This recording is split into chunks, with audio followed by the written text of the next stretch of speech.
Felicity for that fantastic introduction on what you can do when you do have lots of genomic data and a good reference genome. My talk is more going to be towards those people that don't have that luxury yet. Sorry.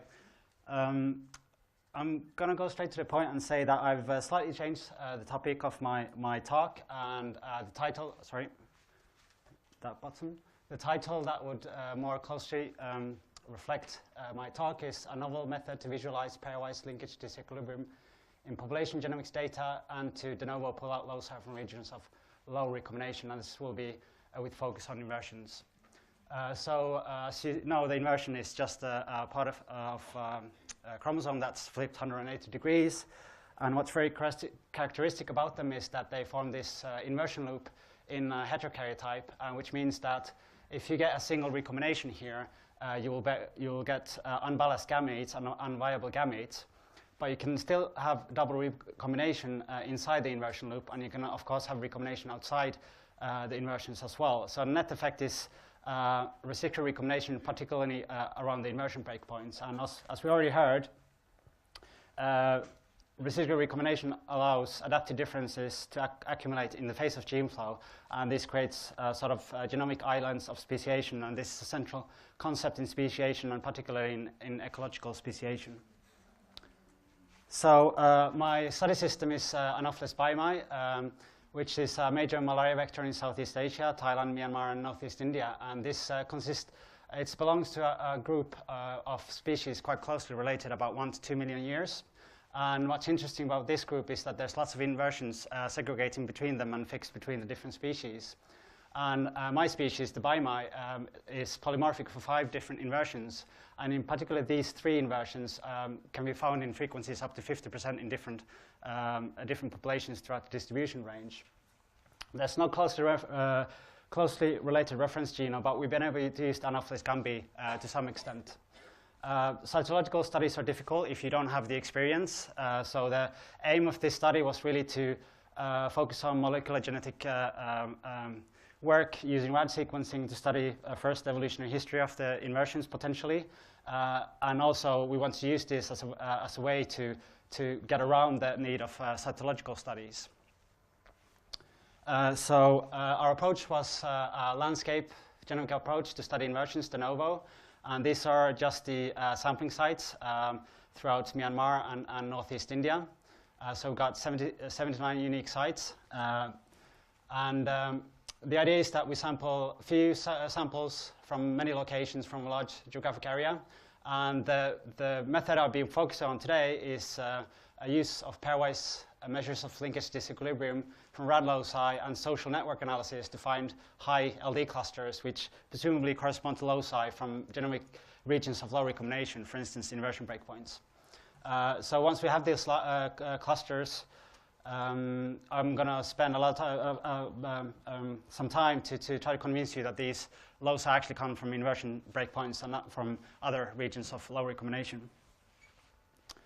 So just for RAD sequencing, we used the SPF1 enzyme, 64 individually barcoded samples per library. We did a de novo assembly of these RAD sequences in stacks. After custom filtering, we had 147 samples from the landscape genomics study and about 3,000 loci with less than 20% missing data across any locus or individual. We also have a linkage map cross.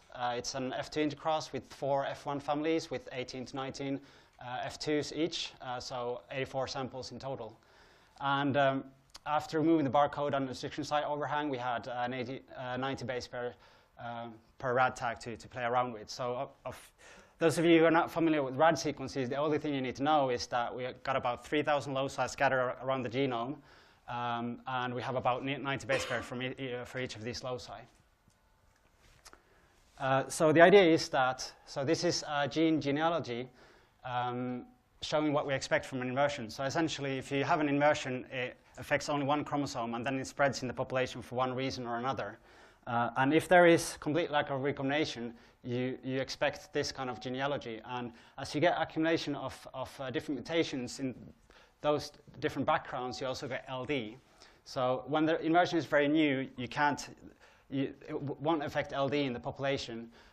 You can only detect it once the inversion is quite old. Also, you need a population where you have at least some, a good portion of the population consists of individuals with either karyotype.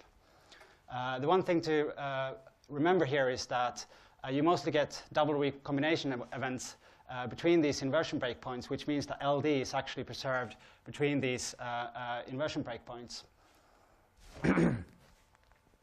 So the method we used is actually, in principle, quite simple. We used all the pairwise LD measures. So in this case, we used R squared. So we had about 2.5 million pairwise values. And then we sort them, so having the from highest R squared to lowest. And this is just an example showing 5 different locus pairs with these R squared values, so almost 1. And you can see this locus is this vertex, this locus is this vertex, and this connection here is just because it exists in this data set. And then you can continue having 10 of these, and you can already here actually see lots of loci that are involved in several connections that have several LD values above this cutoff. And if you continue, lowering the cutoff value, you can see that more and more edges are included in the network, and you can see these clusters forming. And this is just to compare it with some random networks, just to show you that these clusters are quite unlikely to form just by chance. And if you lower the cutoff enough, everything will, in the end, will be connected. So next, we used this method to pull out different LD clusters, or LDCs. And these are the specific R squared cutoff values that we used to pull them out. So they were essentially pulled out just before they became connected to another cluster. This is the number of loci we ended up using from each cluster. There was some filtering done based on the value of the R square and the number of edges that locus was involved with. So we got 5 LDCs. And next we did discriminant analysis of principal components specifically for these LDC loci. And this is just a way to find synthetic variables that show differences between groups while minimizing variation within clusters. So it essentially sorts these individuals into different genetically distinct groups. And what's striking here is that you got, for the 4 first LDCs, you got 3 very distinct groups, whereas the 5th then shows something completely different. And also interesting is that for these 4 first ones, 20 to 122 times more variation explained by the first compared to the second axis. So there seems to be something very significant going on here. And if you think about this picture again with the gene genealogy, it wouldn't be too far-fetched to imagine that these individuals belonging to this group are individuals that only have these gene copies from this side, and this then would belong to this side. But then you would also expect the group in the middle here to have much higher heterozygosity, because you put together 2 lineages that have accumulated different mutations, and that's exactly what we see as well. So heterozygosity is 5 times higher in group 2 compared to group 1 and 3. Also, if we analyze LD separately for these for group 1 and group 2, for all these LDC loci, there is pretty much no LD left. So this supports the inversion hypothesis, and more specifically that this group here is then a heterokaryotype which contains 1 gene copy from each of these sites. The one alternative hypothesis could be that it's just a recombination cold spot, and you have had a very strong population subdivision, and then you have a secondary admixture that creates that LD. So that's why I need to show you also some data from the F2 intercross to see if I can convince you that these indeed are from inversions. So using this DAPC method, we looked at the parents for the F2 cross individually for these 4 groups of loci, and also the F1 individuals. We included that in the RAD dataset as well. You can see that for all LDCs except 2, you have both groups present in the parents. So LDC1 is the only one that is consists of that belongs to this only one group. And when you look at do the network analysis exercise again with this data, because it's a F2 intercross, all the individuals are very related. So you remove all the population structure and everything else that can cause LD.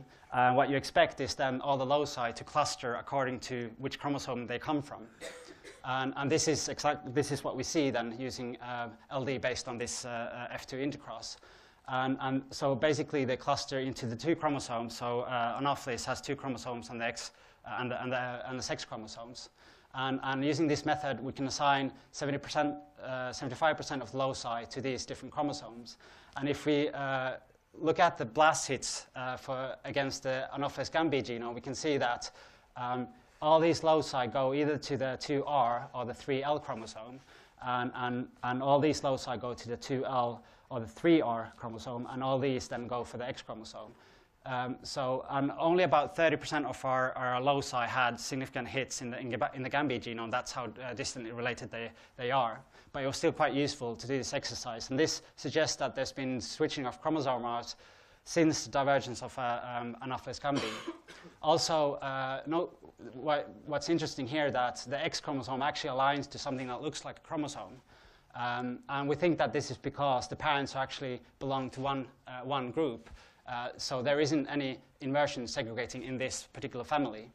So remember that if you only get a double recombination, you also get LD between these ones, and that's what pulls together this one into kind of a mess. So we also looked at the LDC loci, where they belong in this particular network. And so the LDC3 and 4 go to this group. LDC2 goes to the X chromosome, and this LDC1 goes to this chromosome. And so what I want to, for the last slide, I want to focus a bit more on this particular chromosome because it only has one LDC.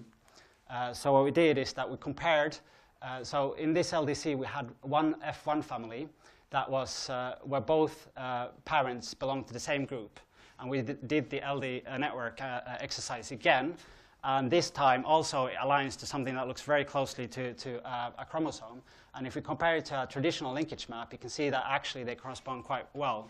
And in this case, the LDC1 loci go into this position, and that we think correspond to the inversion breakpoints.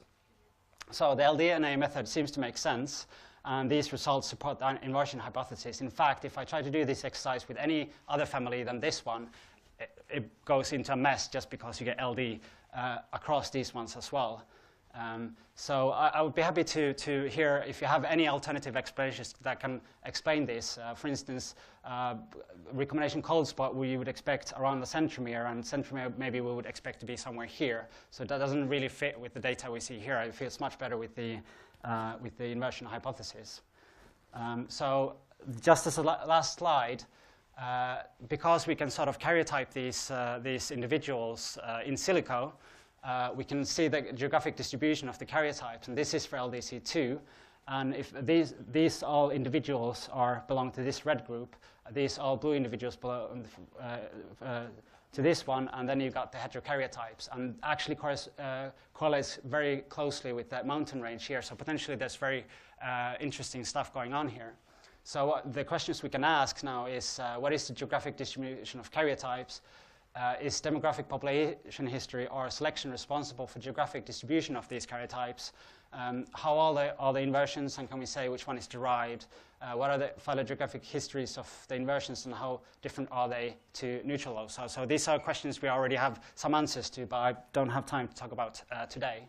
So I just want to end with acknowledgements. My PI, Kathy Walton, collaborators that did all the hard fieldwork in Southeast Asia, collecting all the mosquitoes, and then also want to thank lots of other people as well. So I'll be happy to take questions. Thank you very much. So I want to thank Felicity for that fantastic introduction on what you can do when you do have lots of genomic data and a good reference genome. My talk is more going to be towards those people that don't have that luxury yet. Sorry. I'm going to go straight to the point and say that I've slightly changed the topic of my talk, and particularly around the inversion breakpoints. And as we already heard, residual recombination allows adaptive differences to accumulate in the face of gene flow, and this creates sort of genomic islands of speciation, and this is a central concept in speciation, and particularly in ecological speciation. So my study system is Anopheles baimai, which is a major malaria vector in Southeast Asia, Thailand, Myanmar, and Northeast India, and this it belongs to a group of species quite closely related, about 1 to 2 million years. And what's interesting about this group is that there's lots of inversions segregating between them and fixed between the different species. And my species, the baimai, is polymorphic for 5 different inversions. And in particular, these 3 inversions can be the title, sorry, that button. The title that would more closely reflect my talk is A Novel Method to Visualize Pairwise Linkage Disequilibrium in Population Genomics Data and to de novo pull out low surfing regions of low recombination, and this will be with focus on inversions. So as you know, the inversion is just a part of a chromosome that's flipped 180 degrees. And what's very characteristic about them is that they form this inversion loop in heterokaryotype, which means that if you get a single recombination here, you will get unbalanced gametes and unviable gametes. But you can still have double recombination inside the inversion loop, and you can, of course, have recombination outside the inversions as well. So the net effect is residual recombination